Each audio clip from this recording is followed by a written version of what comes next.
दोस्तों नमस्कार। संकल्प एकेडमी के करंट ही करंट चैनल में मैं आप लोगों का हार्दिक स्वागत करता हूं। विनीत कुमार सिंह। आज हम लोग फिर से ऑस्ट्रेलिया का पार्ट थर्ड, जो भी हमारा ऑस्ट्रेलिया में छूटा था, आज हम इस क्लास के अंतर्गत अध्ययन करेंगे। चलिए आज हम लोग शुरुआत करते हैं। इसके बाद में इससे पहले हम लोग पर्वतमालाएं, नदियाँ, झीलें, इन सारी चीज़ों की चर्चा कर चुके हैं। आज हम लोग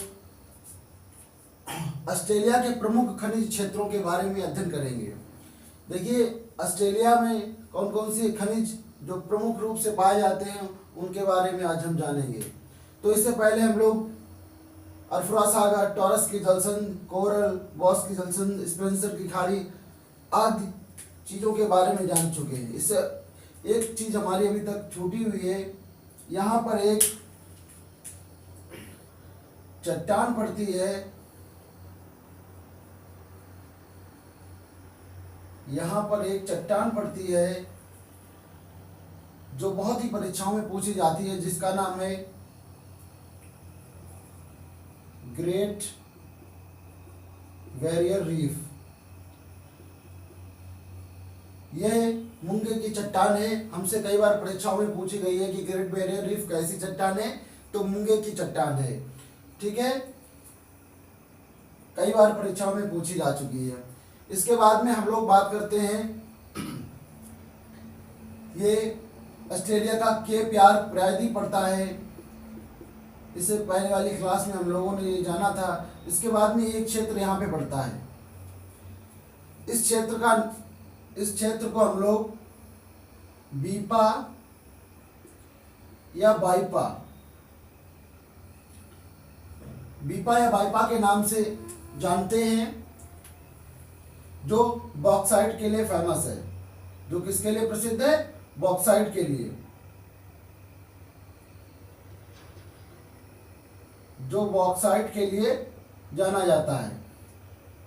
बॉक्साइट की बात करें तो बॉक्साइट सबसे ज़्यादा भंडार है ऑस्ट्रेलिया में है। बॉक्साइट के सबसे ज़्यादा भंडार हैं वो ऑस्ट्रेलिया में पाए जाते हैं। जबकि उत्पादन की अगर बात की जाए तो चीन का स्थान आता है। बीपा या बाइपा क्षेत्र बॉक्साइट के लिए जाना जाता है।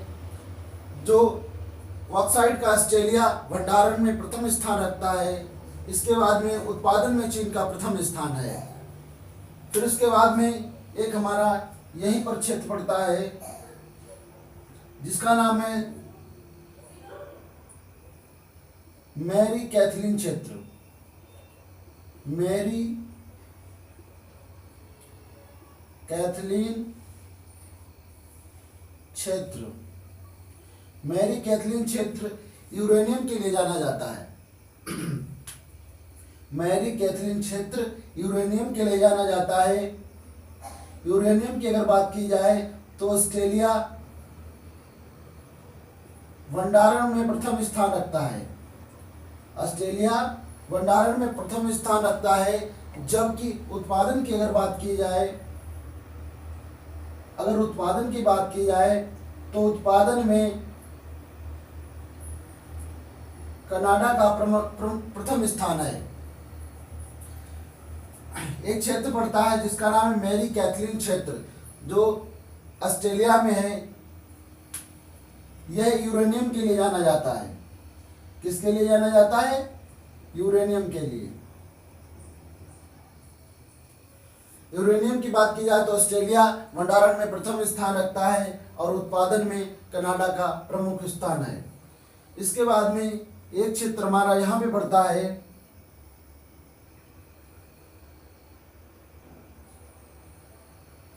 जिसे हम लोग अर्गले की खान के नाम से जानते हैं। अर्गले की खान हीरे की खान है।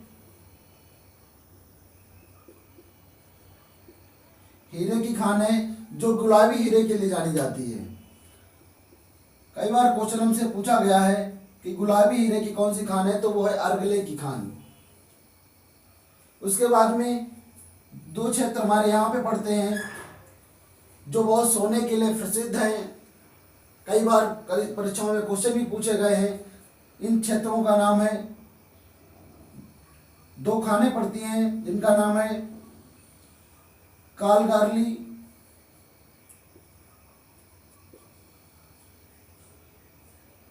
और कूलगारली।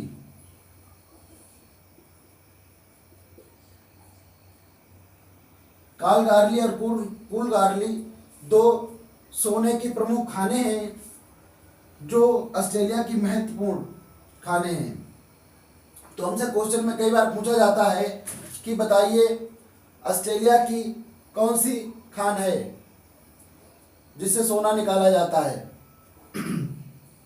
उसके बाद में एक क्षेत्र यहाँ पे पड़ता है जो बहुत ही फेमस है और लगभग पीसीएस से लगाकर कई परीक्षाओं में इससे क्वेश्चन पूछा गया है, जिसका नाम है पिलवरा का क्षेत्र।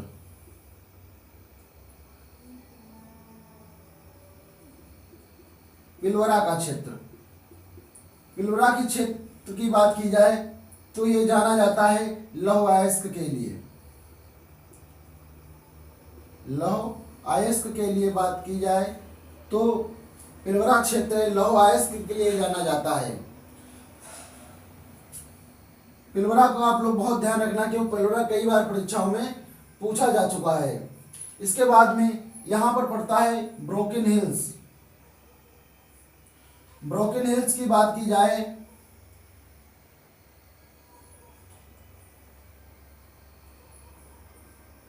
ब्रोकन हिल्स खान है, ये शीशे जस्ते की खान है। सीसा और जस्ते की खान है ब्रोकन हिल्स।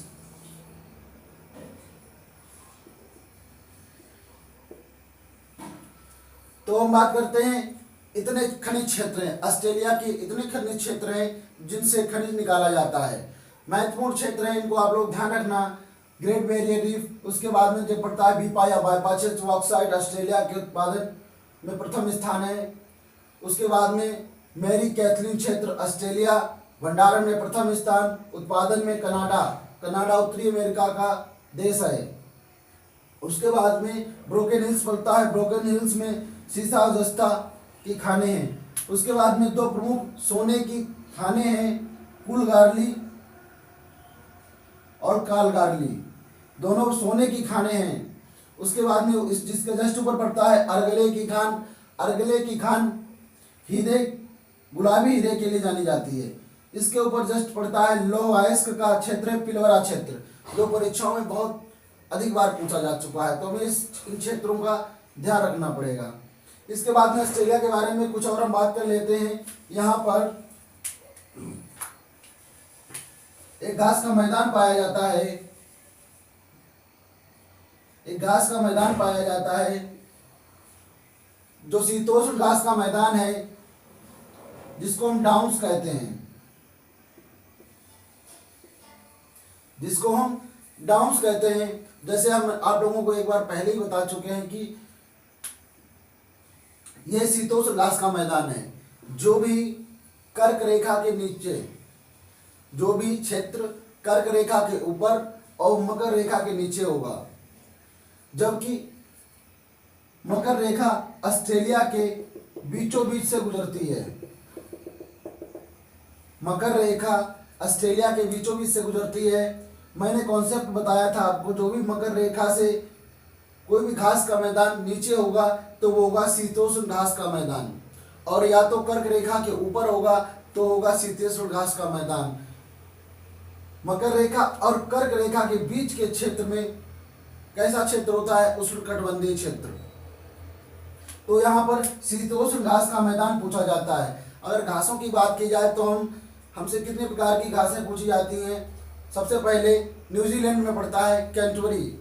न्यूजीलैंड के शीतोष्ण के घास के मैदानों को कैंटरबरी कहते हैं।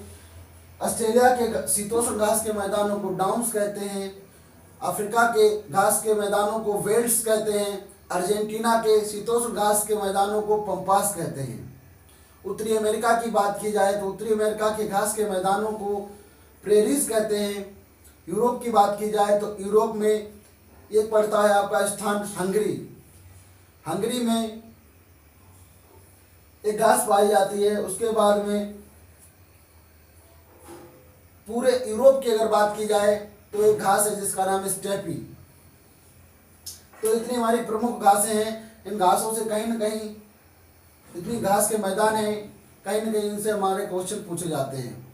तो हमें इन घास के मैदानों का बहुत ध्यान ही रखना पड़ेगा। इसके बाद में अब हमें ऑस्ट्रेलिया के बारे में कुछ बताएंगे। ऑस्ट्रेलिया के मूल निवासियों को एबोरिजिनल कहते हैं। ऑस्ट्रेलिया के मूल निवासियों को एबोरिजिनल या एबोरिजिन्स कहते हैं। एबोरिजिन्स, ऑस्ट्रेलिया के मूल निवासियों को एबोरिजिनल या एबोरिजिन्स कहते हैं। ऑस्ट्रेलिया में भेड़ों की संख्या अधिक है। भेड़ पालक स्टेशन भी होते हैं। ऑस्ट्रेलिया में भेड़ पालक स्टेशन भी होते हैं। बड़ी मात्रा में भेड़ पाली जाती हैं। बड़ी मात्रा में ऊन भी निकाली जाती है। उसके बाद में ऑस्ट्रेलिया के जस्ट पास में एक देश पड़ता है जिसका नाम है न्यूजीलैंड। इसके बाद में हम लोग न्यूजीलैंड के बारे में देखेंगे।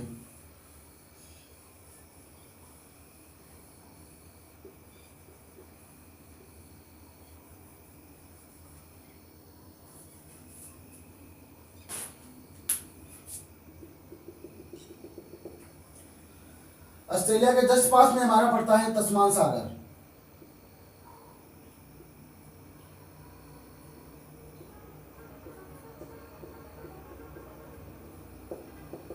ये हमारा तस्मान सागर पड़ता है।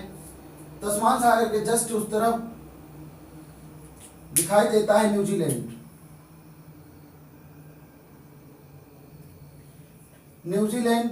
न्यूजीलैंड दो पार्टों में विघटित हो जाता है। यहाँ पर हमारा पड़ता है न्यूजीलैंड। अगर न्यूजीलैंड की बात की जाए तो न्यूजीलैंड दो पार्टों में डिवाइड हो जाता है। एक हो जाता है उत्तरी न्यूजीलैंड, एक नीचे की तरफ हो जाता है दक्षिणी न्यूजीलैंड। न्यूजीलैंड की बात करें तो न्यूजीलैंड की खोज कैप्टन कुक ने न्यूजीलैंड की खोज कैप्टन कुक ने 1769 में की थी। न्यूजीलैंड की खोज कैप्टन कुक ने 1769 में की थी। उसके बाद में न्यूजीलैंड दो पार्टों में डिवाइड हो जाता है, उत्तरी न्यूजीलैंड और दक्षिणी न्यूजीलैंड।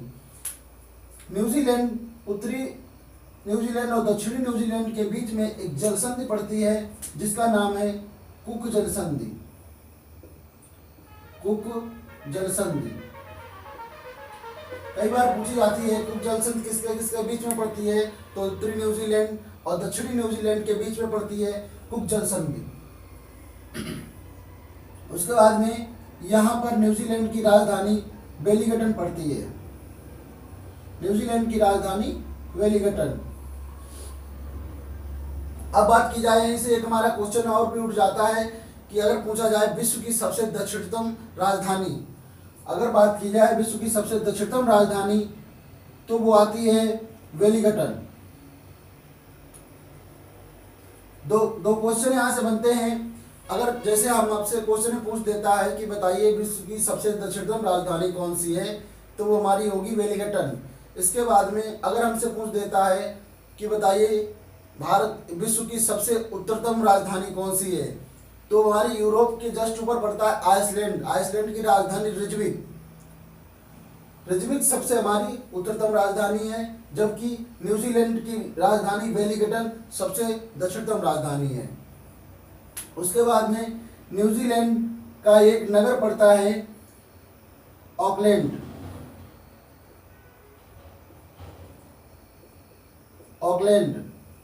ऑकलैंड शहर न्यूजीलैंड का सबसे बड़ा जनसंख्या वाला शहर है। ऑकलैंड सबसे बड़ा जनसंख्या वाला शहर है न्यूजीलैंड का। उसके बाद में यहीं पर एक नदी पड़ती है जिसका नाम है वैकेटो नदी।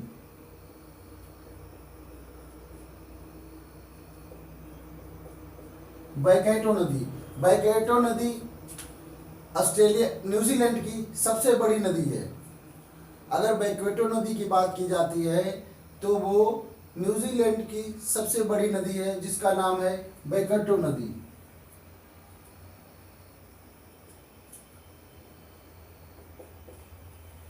इसके बाद में एक नदी और पड़ती है जिसकी लोकेशन यहाँ पर है, जिसका नाम है वांधा नुई नदी। जिसका नाम है वांधा नुई नदी।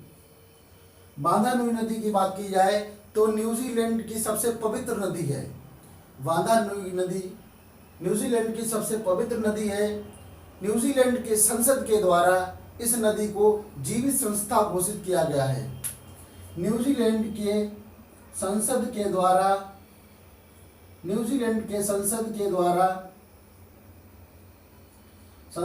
द्वारा वांधा नुई नदी को जीवित संस्था घोषित किया गया है। उसके बाद में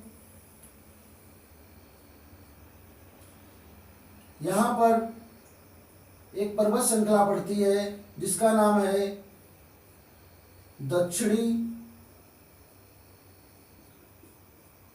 आल्प्स पर्वत। इसकी सबसे ऊंची चोटी है जिसका नाम है माउंट कुक।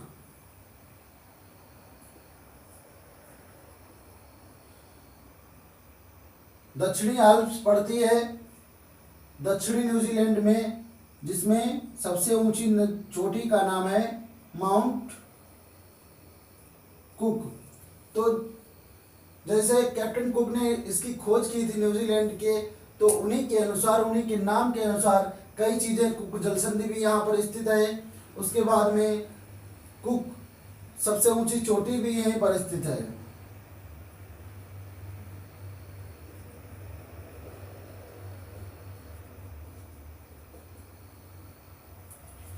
उसके बाद में बात की जाए तो न्यूजीलैंड के मूल निवासियों को माओरी कहा जाता है। न्यूजीलैंड के मूल निवासियों को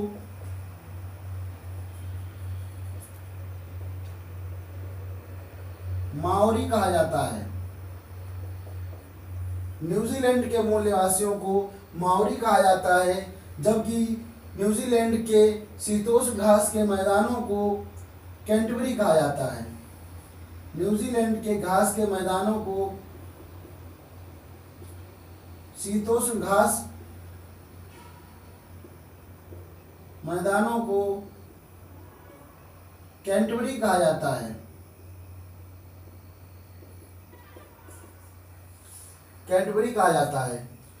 आज हम लोगों ने न्यूजीलैंड के बारे में जितनी चीज़ें देखी हैं, आज हमारा पार्ट कंप्लीट होता है। इसके बाद में हम अगले पार्ट की ओर बढ़ेंगे। यहीं से ऑस्ट्रेलिया हमारा समाप्त होता है। न्यूजीलैंड हो गया। इसके बाद में हम लोग अफ्रीका महाद्वीप